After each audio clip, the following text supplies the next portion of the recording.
हरियाणा विद्यालय शिक्षा विभाग द्वारा एजुसेट प्रायोजित कार्यक्रम में आप सभी विद्यार्थियों का एक बार फिर से स्वागत है। प्यारे विद्यार्थियों, आज हम जो पाठ पढ़ने जा रहे हैं उसका शीर्षक है नीलकंठ, जिसकी रचनाकार हैं प्रख्यात साहित्यकारा महादेवी वर्मा। तो चलिए शुरू करते हैं आज का पाठ। नीलकंठ, कक्षा 7, वसंत, भाग 2। सबसे पहले लेखिका परिचय। महादेवी वर्मा का जन्म 26 मार्च 1907 को होली के दिन फर्रुखाबाद, उत्तर प्रदेश में हुआ था। आपकी प्रारंभिक शिक्षा मिशन स्कूल इंदौर में हुई। महादेवी 1929 में बौद्ध दीक्षा लेकर भिक्षुणी बनना चाहती थी, लेकिन महात्मा गांधी के संपर्क में आने के बाद आप समाज सेवा में लग गई। 1932 में इलाहाबाद विश्वविद्यालय से संस्कृत में एमए करने के पश्चात आपने नारी शिक्षा प्रसार के मंतव्य से प्रयाग महिला विद्यापीठ की स्थापना की व उसकी प्रधानाचार्य के रूप में कार्यरत रही। मासिक पत्रिका चांद का अवैतनिक संपादन किया। 11 सितंबर 1987 को इलाहाबाद, उत्तर प्रदेश में आपका निधन हो गया। पाठ का सार। यह पाठ एक रेखा चित्र है जिसमें लेखिका ने अपने सभी पालतू पशुओं में से एक मोर, जिसे उन्होंने नीलकंठ नाम दिया है, उसका वर्णन किया है। उसके स्वभाव, व्यवहार और चेष्टाओं को विस्तार से बताया है। एक बार लेखिका अतिथि को स्टेशन पहुंचाकर लौट रही थी तो बड़े मियाँ चिड़िया वाले के यहाँ से मोर मोरनी के 2 बच्चे ले आई। जब वे दोनों पक्षी लेकर घर पहुंची तो सबने कहा कि वे मोर की जगह तीतर ले आई हैं। दुकानदार ने उन्हें ठग लिया है। यह सुनकर लेखिका चिढ़कर दोनों पक्षियों को अपने पढ़ने लिखने के कमरे में ले गई। दोनों पक्षी उनके कमरे में आज़ादी से घूमते रहे। जब वे लेखिका से घुल मिल गए तो वे लेखिका का ध्यान अपनी हरकतों से अपनी ओर खींचते। जब वे थोड़े बड़े हुए तो उन्हें अन्य पशु पक्षियों के साथ जाली घर पहुंचा दिया गया। धीरे धीरे दोनों बड़े होने लगे और सुंदर मोर मोरनी में बदल गए।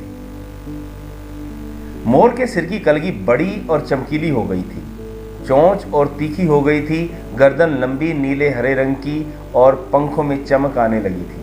मोरनी का विकास मोर की तरह सौंदर्यमयी नहीं था, परंतु वह मोर की उपयुक्त सहचारिणी थी। मोर की नीली गर्दन के कारण उसका नाम नीलकंठ रखा गया था। मोरनी मोर की छाया थी, इसलिए उसका नाम राधा रखा गया था। नीलकंठ लेखिका के चिड़ियाघर का स्वामी बन गया था। जब कोई पक्षी मोर की बात नहीं मानता तब मोर उसे अपनी चोंच के प्रहार से दंड देता था। एक बार एक सांप ने खरगोश के बच्चे को मुंह में दबा लिया। नीलकंठ ने उस सांप को अपनी चोंच के प्रहार से टुकड़े टुकड़े कर दिया और खरगोश के बच्चे को रात भर अपने पंखों के नीचे रखकर गर्मी देता रहा। वसंत पर मेघों की सांवली छाया में अपने इंद्रधनुषी पंख फैलाकर नीलकंठ एक सहजात लयताल में नाचता रहता। लेखिका को नीलकंठ का नाचना बहुत अच्छा लगता। अनेक विदेशी महिलाओं ने उसकी मुद्राओं को अपने प्रति व्यक्त सम्मान समझकर उसे परफेक्ट जेंटलमैन की उपाधि दे दी थी। नीलकंठ और राधा को वर्षा ऋतु बहुत अच्छी लगती थी। उन्हें बादलों के आने से पहले उनकी आहट सुनाई देने लगती थी। बादलों की गड़गड़ाहट, वर्षा की रिमझिम, बिजली की चमक जितनी अधिक होती, नीलकंठ के नृत्य में उतनी ही तन्मयता और वेग बढ़ता जाता था। बरसात के समाप्त होने पर वह दाहिने पंजे पर दाहिना पंख और बाएं पर बायां पंख फैलाकर सुखाने लग जाता। उन दोनों के प्रेम में एक दिन तीसरा भी आ गया। एक दिन लेखिका को बड़े मियाँ की दुकान से एक घायल मोरनी 7 रुपए में मिली। पंजों की मरहम पट्टी करने पर 1 महीने में वह ठीक हो गई और डगमगाती हुई चलने लगी तो उसे जाली घर में पहुंचा दिया गया। उसके दोनों पैर खराब हो गए थे, जिसके कारण वह डगमगाती हुई चलती रही। उसका नाम कुब्जा रखा गया था। नीलकंठ और राधा को जब भी साथ देखती उन्हें मारने दौड़ती। उसने चोंच से मार मारकर राधा की कलगी और पंख नोच डाले थे। नीलकंठ इससे दूर भागता, पर वह उसके साथ रहना चाहती। कुब्जा की किसी भी पक्षी से मित्रता नहीं थी। कुछ समय बाद राधा ने 2 अंडे दिए। वह उन अंडों को अपने पंखों में छिपाए बैठी रहती थी। जैसे ही कुब्जा को राधा के अंडों के विषय में पता चला, उसने अपनी चोंच के प्रहार से उसके अंडों को तोड़ दिया। नीलकंठ इससे बहुत दुखी हो गया। लेखिका को आशा थी कि कुछ दिनों में सब मेल हो जाएगा, परंतु ऐसा नहीं हुआ। 3-4 माह के बाद अचानक एक दिन सुबह लेखिका ने नीलकंठ को मरा हुआ पाया। न उसे कोई बीमारी हुई थी, न ही उसके शरीर पर कोई चोट का निशान था। लेखिका ने उसे अपनी शॉल में लपेटकर संगम में प्रवाहित कर दिया। नीलकंठ के न रहने पर राधा कई दिनों तक कोने में बैठी रहकर नीलकंठ का इंतजार करती रही, परंतु कुब्जा ने नीलकंठ के दिखाई न देने पर उसकी खोज आरंभ कर दी। एक दिन वह लेखिका की अल्सेशियन कुतिया कजली के सामने पड़ गई। कुब्जा ने उसे देखते ही चोंच से प्रहार कर दिया। कजली ने अपने स्वभाव के अनुरूप कुब्जा की गर्दन पर 2 दांत लगा दिए। कुब्जा का इलाज करवाया गया, परंतु वह नहीं बची। राधा नीलकंठ की प्रतीक्षा कर रही है। बादलों को देखते ही वह अपनी केका ध्वनि से नीलकंठ को बुलाती है। तो पाठ के अंदर आए गए कठिन शब्दार्थ, उनका काठिन्य निवारण: चिड़ीमार, पक्षियों को पकड़ने वाला; बारह यानी बार बार; शावक, बच्चा; अनुसरण, पीछे पीछे चलना; आविर्भूत, प्रकट; नवागंतुक, नया नया आया हुआ; माजारी, मादा बिल्ली; सघन, बहुत घनी; बंकिम, टेढ़ा; नीलाभ, नीली आभा; ग्रीवा, गर्दन; भंगिमा, मुद्रा; द्युति, चमक; उद्दीप्त होना, चमकना; श्याम, काली; मंथर, धीमी; चंचू प्रहार, चोंच से चोट करना; आतंक, क्रंदन, दर्द भरी आवाज में चीखना; व्यथा, पीड़ा; निश्चेष्ट, बेहोश होना; उष्णता, गर्मी; अधर, बीच में; कार्तिकेय, शिव का पुत्र; नित्य, प्रतिदिन; विस्मयाभिभूत, हैरानी भरा; पुष्पित, फूलों से; मंजरियाँ, नई कोपलें; स्तबक, गुलदस्ता; सोपान, सीढ़ी; करुण कथा, दुख भरी कहानी। प्रश्नोत्तर निबंध से। सबसे पहला प्रश्न है, मोर मोरनी के नाम किस आधार पर रखे गए? मोर की गर्दन नीली थी, इसलिए उसका नाम नीलकंठ रखा गया, जबकि मोरनी मोर के साथ साथ रहती थी, अतः उसका नाम राधा रखा गया। प्रश्न 2, जाली के बड़े घर में पहुंचने पर मोर के बच्चों का किस प्रकार स्वागत हुआ? मोर के शावकों को जब जाली के बड़े घर में पहुंचाया गया तो दोनों का स्वागत ऐसे किया गया जैसे नववधू के आगमन पर किया जाता था। लक्का कबूतर नाचना छोड़ उनके चारों ओर घूम घूम कर गुटरगू करने लगा। बड़े खरगोश गंभीर भाव से कतार में बैठकर उन्हें देखने लगे। छोटे खरगोश उनके आसपास उछल कूद मचाने लगे। तोते एक आंख बंद करके उन्हें देखने लगते हैं। इस प्रकार मोर के बच्चों का बहुत ही सुंदर ढंग से स्वागत किया गया। प्रश्न संख्या 3, लेखिका को नीलकंठ की कौन सी चेष्टाएं बहुत भाती थी? नीलकंठ देखने में बहुत सुंदर था।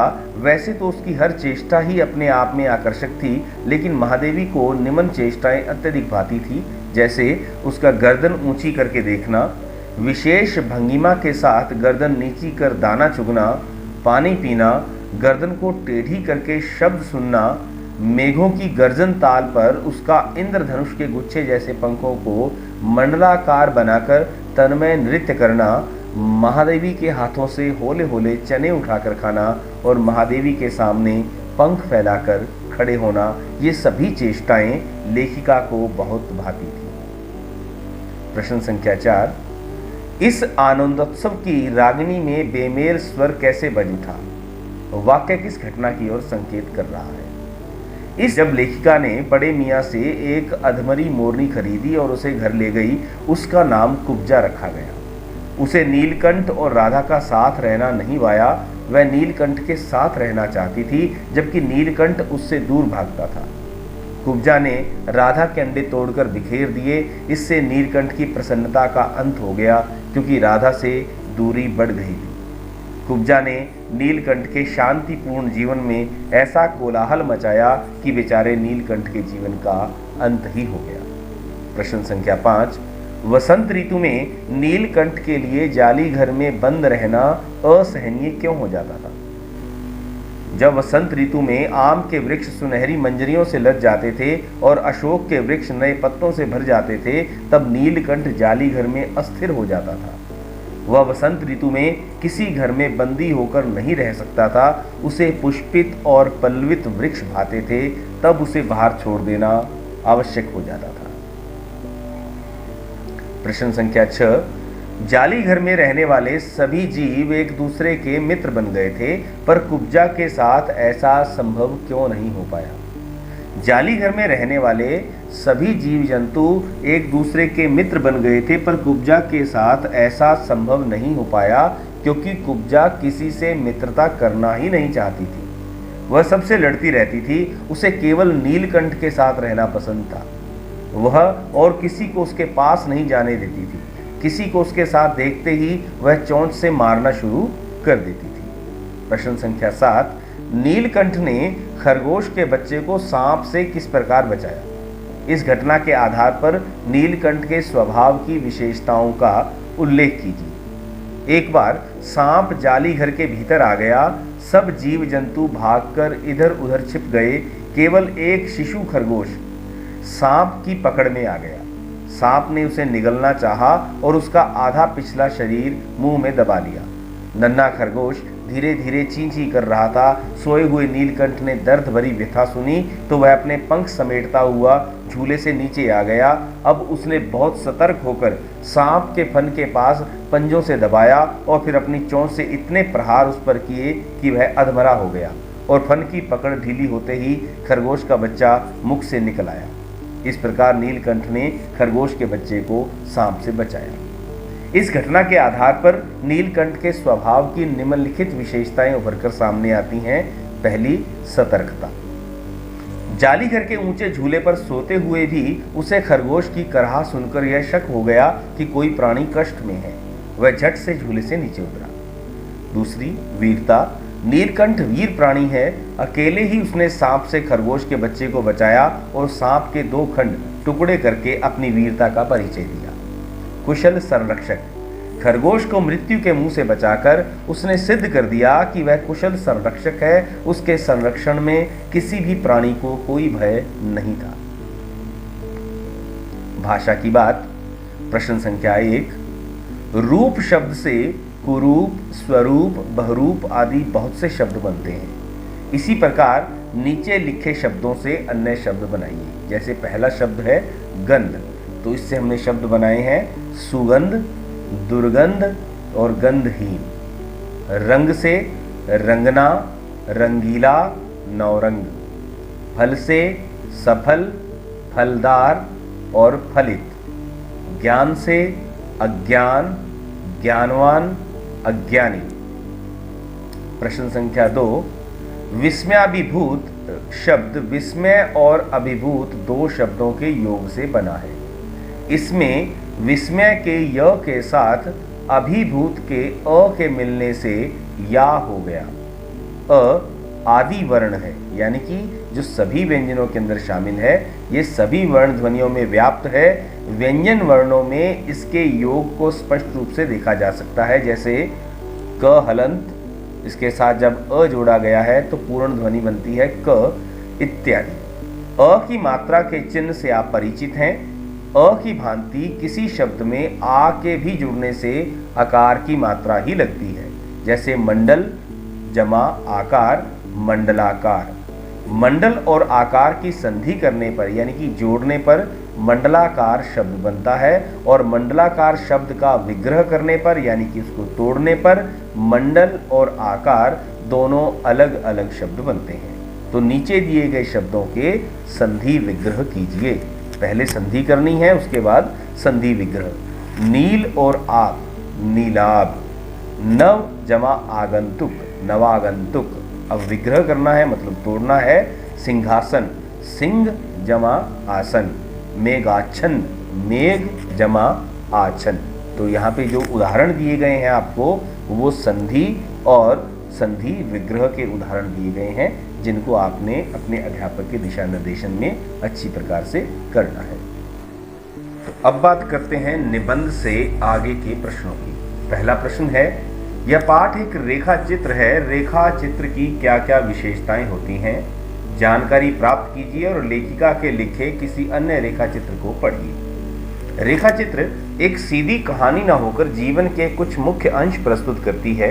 यह एक सीधी सादी कहानी नहीं होती, बल्कि संपूर्ण जीवन की छोटी बड़ी घटनाओं का समावेश होता है। रेखा चित्र में भावनात्मक और संवेदनात्मकता होती है।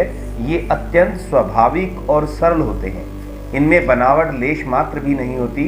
अन्य रेखा चित्र महादेवी के संग्रह गौरा गाय और सोना हिरनी इत्यादि पढ़े जा सकते हैं। वर्षा ऋतु में जब आकाश में बादल घिर जाते हैं, तब मोर पंख फैलाकर धीरे धीरे मचलने लगता है। यह मोहक दृश्य देखने का प्रयास कीजिए और छात्र अपने अनुभव से इस प्रश्न का उत्तर देंगे। अगला प्रश्न है, पुस्तकालयों में से ऐसी कहानियों, कविताओं या गीतों को खोजकर पढ़िए जो वर्षा ऋतु और मोर के नाचने से संबंधित हों।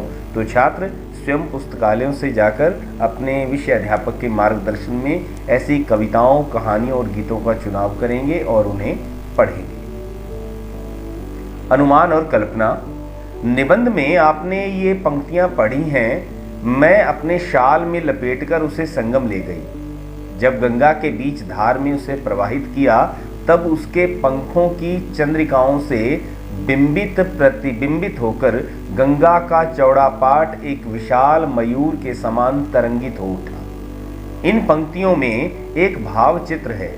इसके आधार पर कल्पना कीजिए और लिखिए, मोर पंख की चंद्रिका और गंगा की लहरों में क्या क्या समानताएं लेखिका ने देखी होंगी, जिसके कारण गंगा का चौड़ा पाट एक विशाल मयूर पंख के समान तरंगित हो उठा।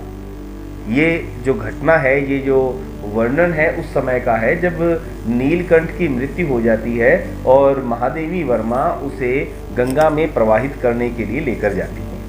जब गंगा के बीच धार में नीलकंठ को प्रवाहित किया गया, तब उसके पंखों की चंद्रिकाओं से बिंबित प्रतिबिंबित होकर गंगा का चौड़ा पाट एक विशाल मयूर के समान तरंगित हो उठा। गंगा यमुना के श्वेत श्याम जल का मिलन प्रातःकाल के सूर्य की किरणों से जब सतरंगी दिखाई देता है, तो दूर दूर तक किसी मयूर के नृत्य का दृश्य ही प्रस्तुत करता है, जो अत्यंत लुभावना व मनमोहक होता है। गंगा की लहरों के हिलने डुलने में मोर के पंखों की थिरकन का आभास होता होगा। अगला प्रश्न, नीलकंठ की नृत्य भंगिमा का शब्द चित्र प्रस्तुत कीजिए। मेघों के घिरते ही नीलकंठ के पांव थिरकने लगते हैं। जैसे जैसे वर्षा तीव्र से तीव्रतर होती, उसके पांव में शक्ति आ जाती और नृत्य तेजी से होने लगता, जो अत्यंत मनोहारी होता। नीलकंठ के पंख फैलाते ही इंद्रधनुष का दृश्य साकार हो उठता। धन्यवाद।